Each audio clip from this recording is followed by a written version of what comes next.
Bien, bonsoir, nous sommes en compagnie de Dominique Fro. Dominique Fro est comédienne, comédienne de cinéma, comédienne au théâtre. On l'a vu dans les mises en scène de Peter Brook, de Luc Bondy, de Régis, enfin, etc. Et puis, Dominique Fro est aussi voilà, une compagnon de route, on dirait, du Festival Côté Court, membre du jury à plusieurs reprises. Et puis, dernière visite, il y a maintenant 2 ans, avec l'Ordre du jour d'Éric Vuillard, qui a été inauguré ici, et qui finalement, maintenant, tourne partout en France, à Avignon, etc. Voilà. Et à l'étranger. Et à l'étranger. En allemand. Et on est ravis donc de recevoir Dominique Fro, à qui Côté Court a confié une carte blanche. Elle a vu une 50aine de films et elle en a retenu 5. Elle est ici ce soir pour nous les présenter. Dominique, à toi. Bonjour. Jackie m'a transmis au fur et à mesure du temps, entre autres pendant le confinement, mais je crois me rappeler que ça avait démarré avant, les films à regarder. C'était un plaisir. D'avoir le temps de les regarder, de ne pas les avoir au dernier moment, j'ai insisté. Sur l'ensemble des films, je me rappelle qu'ils ont orienté le titre que nous pouvions inventer pour cette carte blanche. Ils l'ont orienté parce que je me rendais compte que j'étais attirée par ce qu'il y a dans le silence des acteurs et dans la lenteur et dans le ne pas remplir le film par la fiction et d'en percevoir, je crois que je cherchais à percevoir cette chose de l'acteur qui, quand bien même il serait en train de tourner un film, n'aurait pas le souci de lui-même, n'aurait pas le souci de son avenir et ne prendrait pas cet instant de partage comme quelque chose qui nourrit sa fonction et susceptible de nourrir son avenir, le tracé de son avenir, la représentation de son avenir. Comme si j'imagine l'endroit où on est toujours les jeunes gens, on leur demande souvent que vas-tu faire, que ce soit les parents, les amis ou je ne sais quoi, vers où te diriges-tu? Je pense profondément qu'on ne sait pas où on va et je cherche cet endroit où même en tournant, on ne sait pas où on va et où on ne sait pas où on va, se cache derrière quelques personnages que ce soit. Donc, quelques rôles qu'on interprète, il y a derrière un je ne sais pas où on va. Donc, voilà pour l'ampleur des films que j'ai vus. J'en ai quelques-uns qui repassent dans ma tête, mais je ne peux pas parler de chacun des films. Donc, je vais m'axer sur ceux que j'ai choisis pour la programmation de Jackie. Je vous raconte un tout petit peu que pour cette interview, j'ai proposé à Jackie ou c'est lui qui m'a proposé de prendre contact avec les réalisateurs. Donc je ne savais pas bien, j'ai laissé passer 10 jours en me disant prendre contact, mon Dieu, le contact, c'est si difficile, rencontrer quelqu'un, comment fait-on pour rencontrer? Et j'ai attendu un peu de voir ce qui germait dans ma tête, et puis il y a quelque chose qui s'est pondu, comme une lettre aux 5 réalisateurs de ces 5 courts-métrages. D'ailleurs, je vais dire un petit mot sur chaque court-métrage. Un petit mot un petit peu impromptu, car à chaque jour, je me suis demandé comment est-ce que je les résumerais si on me disait chaque court-métrage, qu'est-ce qu'il contient. Et chaque jour, c'était différent. Donc, voilà ce qui sort de ma bouche là tout de suite. Donc, je pense à 2 sœurs qui sont séparées par le regard, entre autres différents, que porte sur elles leur mère, qui vont, contre toute attente, se rencontrer à la disparition de leur mère. non pas à la mort de leur mère, mais à la disparition de leur mère. Une rencontre inattendue et même si peu probable dans un univers où tout est prévu, y compris apparemment le destin des gens.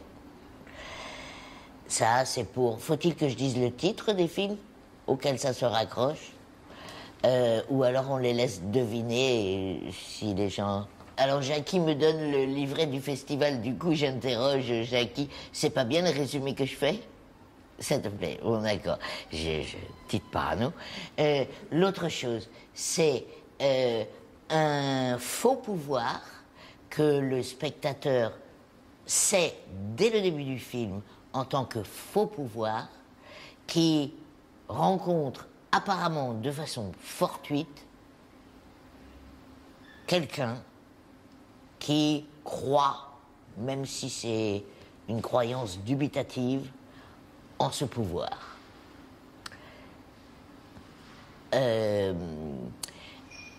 Voilà pour un troisième. Une autre. Sur le chemin, je me résumais.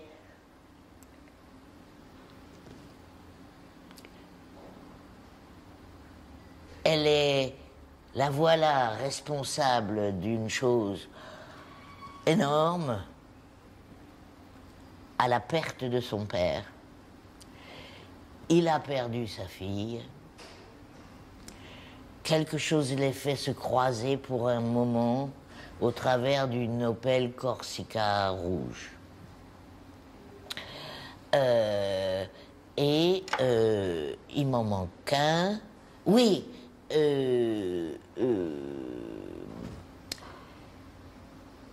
Deux voix qui se cherchent elles-mêmes, qui chacune se cherche, se croisent. Vont-elles ouvrir une troisième voie, ou quatrième, ou xème, ou bien construire un mur, ou bien les deux? Voilà, j'en ai fait 5 là. Je vous laisse deviner qui est quoi là-dedans. Qu'est-ce qui réunissait ces 5 films? C'est la rencontre fortuite. La rencontre qu'on n'attend pas. Et à partir de ce fortuit, s'ouvrait la liberté d'un film. Un film qui n'est pas préconçu et qui n'advient que sous nos yeux. Du moins, c'est ce que ça laisse penser aux spectateurs, que le film n'existe pas avant qu'on le regarde. Alors, j'ai donc écrit ce courrier aux 5 réalisateurs et je me suis exprimé sur les 5 films en même temps, c'est-à-dire j'ai cherché à écrire quelque chose qui concerne les 5, même si l'un des 5 films était un tout petit peu moins concerné. Je vais juste partager avec vous les réponses que m'ont fait 4 des réalisateurs. Non pas toutes leurs réponses, elles m'ont vraiment touché, ces réponses, hein, parce qu'elles allaient quelque part, sur certains endroits, plus loin que la dose vers laquelle j'avais été vers eux, sur certains points. Et ça m'a donné de l'espoir. Donc, un des réalisateurs, une des réalisatrices me met en exergue dans le texte que j'ai écrit quelques phrases. Je vous l'ai dit très vite pour pas embarrasser l'écran avec une lecture, afin de faire face au fait que la vie n'est pas une succession de hasards arbitraires. Bref, l'impression que leur cinéma travaille la vie là où la vie enferme, le travail perce une issue. Avec la liberté que donne la contrainte. Avec la liberté que donne la contrainte. Et puis quelque chose comme l'oubli du travail, être ailleurs que dans le travail, au moment où on fait un film. On rencontrera peut-être ce qu'on ne trouve pas quand on veut à toute force le faire advenir. Observer ce qui se développe quand on ne force rien, quand on oublie la volonté de faire un film. Être au plus près de l'effet que le monde leur fait. Ça, j'ai vraiment ressenti ça dans leurs films. Je sentais quelqu'un qui, moi en tant que spectatrice, m'ouvrait sur son regard sur le monde et la violence de son regard sur le monde, la peur ou la joie malgré la peur, etc., ou malgré la lucidité.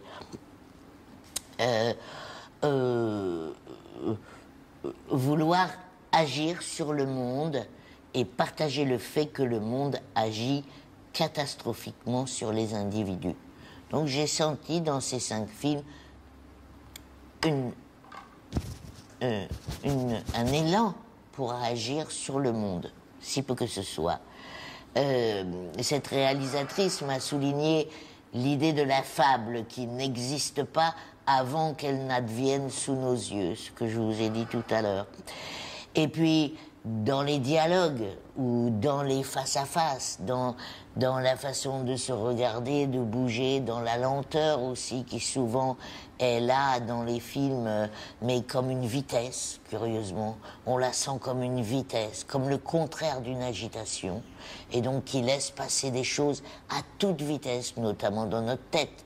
Ça ne nous donne pas plein d'éléments pour faire écran entre le film et nous, cette lenteur et ce silence souvent, car ces films sont pleins de dialogues qui ne remplissent pas tout, du tout, nous laissent aller en 4e vitesse dans nos têtes.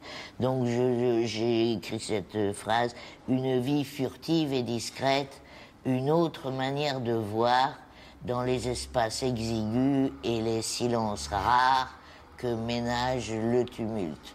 Car je dis autant il n'y a pas on ne nous remplit pas un écran qui va faire écran entre le film et nous, autant c'est pareil quand on donne un scénario aux acteurs qui contient du silence, qui n'est pas bourré à bloc, l'acteur a le temps aussi d'aller en 4e vitesse dans sa tête et d'oublier qu'il est en fonction. Parce que souvent on peut voir, on peut croire que l'acteur, quand il ne parle pas, il n'est pas content, ou il compte le nombre de lignes, ou je ne sais quoi. Alors que dans les temps qu'on prend devant une caméra, ça circule à toute vitesse sur tout ce qui ne circule pas dans la vie ou qu'on n'ose pas dans la vie, dans nos silences qu'on terrorise par les mots. Elle a souligné aussi, et si la passivité était une force, regardez toujours le moment où quelque chose sera fait, se contenter d'être là comme ailleurs, en transit, en suspension, en déplacement, hors jeu, hors vie, provisoire, pratiquement absent, pour ainsi dire pas là. Parce que ça, j'y crois dur comme fer, que nous sommes tous comme ça. Même si on se met à chaque jour, à chaque instant, et de plus en plus, quelque chose sous nos pieds qui donne une justification à notre présence. Nous sommes dans le désert, nous sommes dans le noir. Et en l'acceptant, je pense on ouvrira la vie un jour sur... j'ai toujours l'espoir qu'elle s'ouvre sur un autre rythme, sur un autre contact, sur une autre organisation. Mais je pense qu'on a l'espoir à la taille de son désespoir, toujours. Donc à la taille de sa lucidité. C'est pour ça que quand la lucidité grandit en moi, ou qu'on la fait grandir, en partage, ainsi que ces films, parce que tout partage aide à faire grandir la lucidité. Donc ce partage, je l'ai ressenti avec ces films-là. Plus on la fait grandir, la lucidité, plus la joie grandit derrière, l'espoir parce que, voilà. Elle a souligné aussi, j'aime bien ça, je lis au travers des rôles tels qu'ils sont donnés dans ces films une sensation d'étonnement, impression que la vie ne tient qu'à un fil. Il n'est justement pas question de la mort, il n'est justement question que de la vie, sauf que celle-ci fait apparaître l'absence de forme, de l'incertitude la plus totale, si bien que les personnages ne seraient pas sûrs du tout de leur réalité et de l'existence réelle de leur environnement et d'eux-mêmes. Bref, un sentiment d'altérité qui s'appuie sur la réalité de notre condition humaine. Dans les 5 films, c'est une rencontre fortuite qui échappe à tout ce qui est rendez-vous. Alors que plus rien n'existe qui puisse un seul instant répondre, semble-t-il, dans l'intérieur de chaque personnage. Qu'y a-t-il de plus fuyant qu'un rendez-vous, de plus dangereux aussi? Moi, j'avais peur de cette interview. C'est vrai, un rendez-vous, c'est d'abord parce que pour rencontrer quelqu'un, il ne faut pas l'attendre. Et comment croire que 2 êtres évoluant de façon autonome puissent se trouver au même endroit, au même moment, autrement que sous l'effet du hasard? Non mais il y a un vrai point d'interrogation là. Un rendez-vous met en œuvre une complexité telle qu'il est bien plus facile de s'y perdre que de s'y retrouver. Il n'y a qu'une ligne de fuite. Et s'il existe une manière de s'éloigner, c'est encore de se tenir glacé au cœur des choses. C'est pas commode, mais on le fait chaque jour. Voilà ce qu'elle avait souligné, et merci parce que j'ai trouvé cette idée vachement bien. Alors, maintenant, j'axe sur ce que chacun m'a répondu dans son écriture à lui, sans dire qui quoi. Ça fait une sorte de jeu. Et pas tout, juste quelques trucs que j'ai sélectionnés pour vous. Le mot fable a émergé, qui est clairement un mot qui me vient pour ce film. Fable burlesque, tragicomique. Le tragicomique est de plus en plus présent, je constate, dans mon travail. Après, elle explique qu'elle a été invitée à Berlin dans le cadre d'un kino international qui fait des expériences plus ou moins alternatives. Le comment faire vite et faire mieux, faire avec peu et faire mieux. Après, elle dit que elle a eu affaire tant dans l'intérieur du film que dans l'extérieur du film, à réunir des gens de toute nationalité. Ça se passe dans le film et ça se passe aussi dans l'équipe du film, où elle a dû parler toutes les langues, mais sans doute l'unique anglais, pour des gens de toutes sortes, et pas seulement de toutes sortes de langues, mais aussi de toutes sortes de conditions physiques et d'esprit. Une autre chose qu'elle a dite, elle devait finir vite, elle avait une deadline de retour en France, donc c'était pas 36 jours pour tourner tout ça.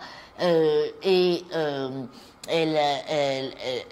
venue à la direction d'acteurs, elle est venue à la réalisation par le souhait de diriger des acteurs, essentiellement. Elle aime beaucoup le cinéma de Valérie Bruni-Tedeschi et celui de Mia Hansen-Løve. Elle reprend le sujet de la passivité en tant que peut-être une action plus profonde, une plus vraie action que celle de l'action à tout bout de champ qui devient agitation. Vu que l'intérieur de son film parle de 2 voix qui se cherchent elles-mêmes, chacune de leur côté, avant de se trouver, peut-être un jour. Donc alors c'est drôle là parce que j'ai lu son film sur certains endroits complètement différemment d'elle. Par exemple, j'ai cru, pour la gouverne de cette réalisatrice, elle va peut-être se marrer, quand il y avait le match de foot à la télé, j'avais l'impression que lui, son acteur principal, est en tournée et qu'il est déjà dans le foot jusqu'au plafond de la tête, mais il est en tournée avec des gens qui ne sont pas de son pays. Je l'imaginais bien d'un pays plutôt de l'Est, quoi, plus à l'Est que l'Allemagne. Et que donc cet Allemand, ce gros Allemand un peu vulgaire qui regarde la télé, il ne le comprend pas tout à fait, mais il ne comprend pas non plus ni l'intérêt du match, alors qu'apparemment il est là-dedans. Enfin, moi je le lisais comme dans le foot d'ores et déjà, mais avec une monumentale distance et un détachement, comme s'il savait pas ce qu'il foutait là. Et que même la bière que lui propose cet ami provisoire peut-être allemand sur le canapé, ouais, il la prend, mais il sait pas bien pourquoi. Voilà, un truc comme ça. Et que je ne l'ai découvert donc après elle, j'ai appris par son écrit que en fait c'est devant la télé avec cet ami allemand et que lui serait également allemand, en regardant le foot, que lui prend l'idée, tiens, pourquoi pas le foot. Et en tombant sur une dribbleuse qui est plus forte que lui, se voir se demander si c'est ça d'être un homme que de rencontrer une dribbleuse qui apparemment a une capacité bien autre que la sienne. Très touché par le vélo, sa recherche permanente qui n'a pas de début et pas de fin, qu'on sent dans son rapport avec son vélo, qu'il attache de façon à être sûr qu'il ne s'envolera pas. Après, elle parle du communisme, du rêve de ne pas avoir à choisir sans arrêt, que la vie et les jours soient remplis de choix, c'est terrible. Et puis pour en finir un peu plus vite que prévu, de cette construction du mur comme projet commun avec cette autre voie qui se cherche par ailleurs et qui rencontre la sienne, qui se cherche également puisque le foot, ça le fait pas. L'idée de construire un mur, mais elle vient de plus à l'est que lui et qu'elle a donc connu le mur. C'est donc toute une histoire de proposer à quelqu'un envers qui il y a une rencontre inattendue qui n'advient que sous nos yeux et par le film au moment, et qui fait le film, qui construit chaque seconde du film en advenant. Il est difficile de proposer de construire un mur, surtout que essayer de rencontrer quelqu'un, est-ce que ça peut être autre chose que construire un mur? Et ce mur, sera-t-il transparent ou alors on va se mettre la tête dedans? Elle continue, mais je passe aux autres et c'est plus court chez les autres. Très... Je peux terminer? Comment? Juste on fait un autre cadre. D'accord. Les autres sont beaucoup plus courts. Ouais, parce que c'est terminé dans 2 minutes. Ouais, il faut vraiment qu'on file. Tu fileras peut-être avant, toi, Laurence. Parce que j'ai dit à Louis. Voilà, c'est comme si... Vas-y, l'ennemi du bien, c'est le mieux. C'est bon. Donc, je dis très vite... donc avec les lunettes, ça va plus vite. Une autre réalisatrice, l'un des sujets qui m'occupe depuis longtemps est effectivement le silence des acteurs. Comment exprimer quelque chose autrement que par le langage oral. Elle l'écrit très bien, ce qu'elle veut dire, par-dessus ce que je lui ai envoyé en réaction. Comment, par les mouvements des corps, par leur rythme et leur proximité, par les regards et les gestes, nous pouvons exprimer ce que la parole n'arrive pas à atteindre. Elle est vraiment très claire et très simple. J'essaye de réfléchir à comment, de façon intuitive, nous pouvons toucher des choses qui nous traversent de manière souterraine. Les réflexions autour du travail et du geste elle parle de celle que j'ai faite, me passionne aussi. L'acte manuel qui nous permet de nous évader de la réalité qui nous entoure. Ce qui m'intéresse aujourd'hui, c'est que nous vivons dans une société hyper intellectualisée et que c'est à travers un geste pragmatique que nous arrivons à nous soulager d'une charge mentale trop lourde. J'imagine donc un retour romantique au monde artisan, un retour au concret. Max, dans mon film, n'est pas heureux dans son cadre de vie et c'est à travers son geste qu'il extériorise son mal-être. Je laisse tomber ses propos sur la fin de son film car, de la même façon, je n'ai pas vu la même chose qu'elle. Mais tant mieux. Et je passe au troisième. Je vais très vite.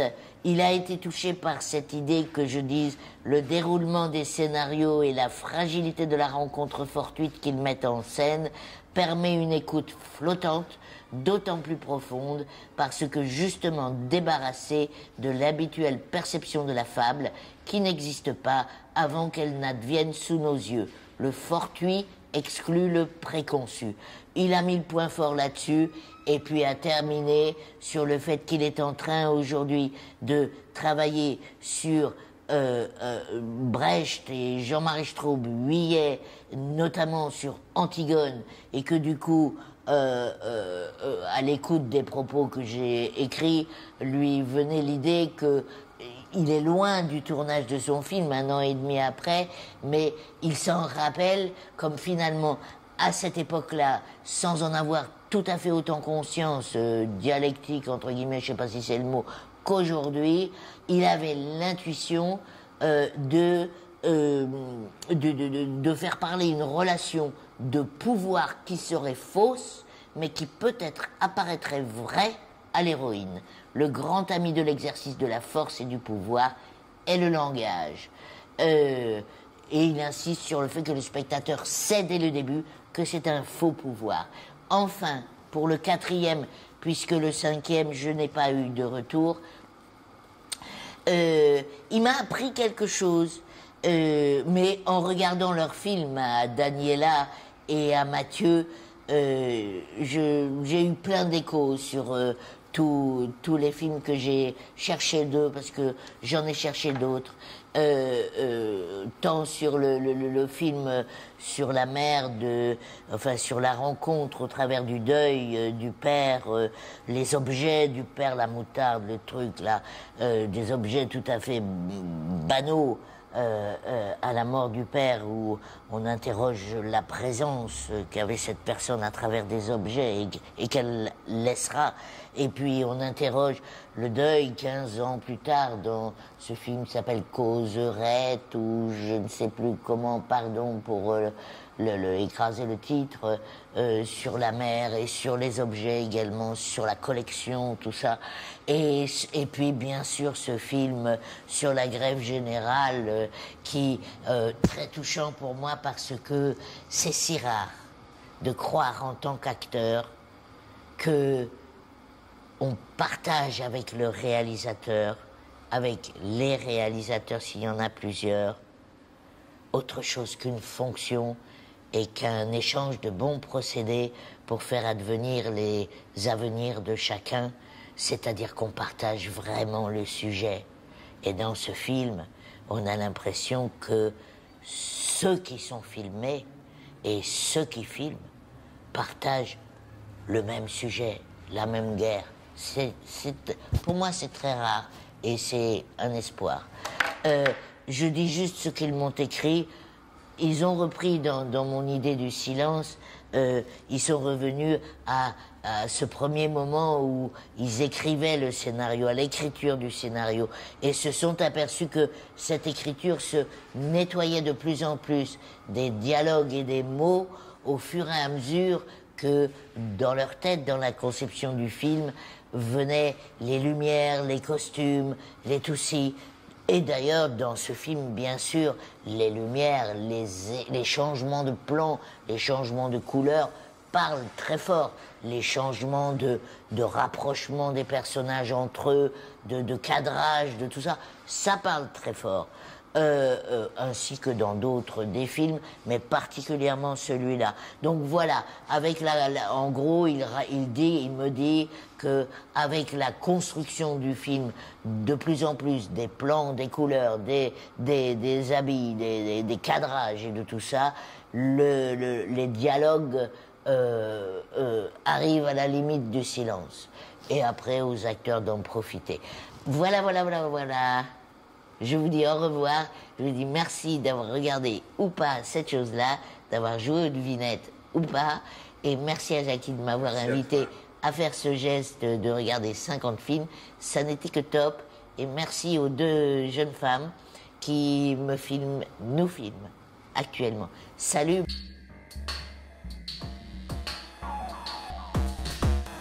Read.